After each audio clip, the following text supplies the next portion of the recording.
welcome back to the channel. In this video, I'll show you 3 simple audio effects you can create right inside After Effects using just a couple of built-in effects. Let's get started. First, select your audio layer, go to Effects and apply Stereo Mixer. You'll notice 4 controls: left and right level, left and right pan. Think of it this way: level controls the volume of each channel, while pan controls where that channel is heard, from the left speaker to the right speaker.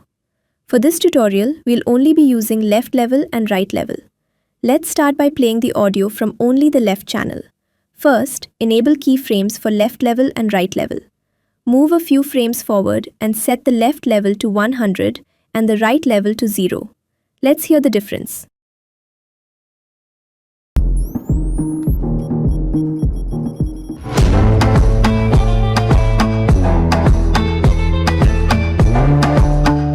As you can hear, the audio is now coming only from the left channel.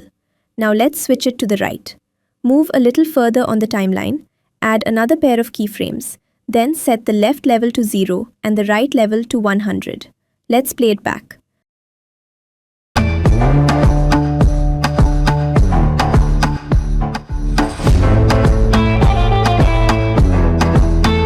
Now the audio is coming only from the right channel. Now to return to the normal stereo sound, simply reset the pan values back to their default settings. We see it automatically add the keyframes here.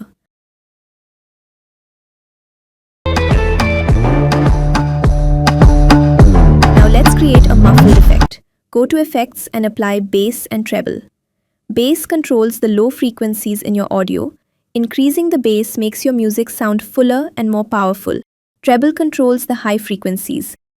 Increasing the treble makes the sound brighter, while reducing it removes those high frequencies.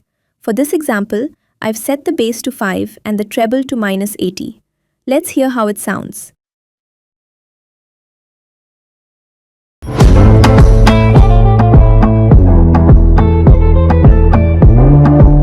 Notice how the music now feels like it's coming from another room or behind a closed door. You can always adjust these values depending on your audio. If you want an even stronger muffled effect, simply duplicate the bass and treble effect by pressing Ctrl+D. And that's it. If you found this tutorial helpful, don't forget to like the video and let me know in the comments what you'd like to learn next. Thanks for watching, and I'll see you in the next one.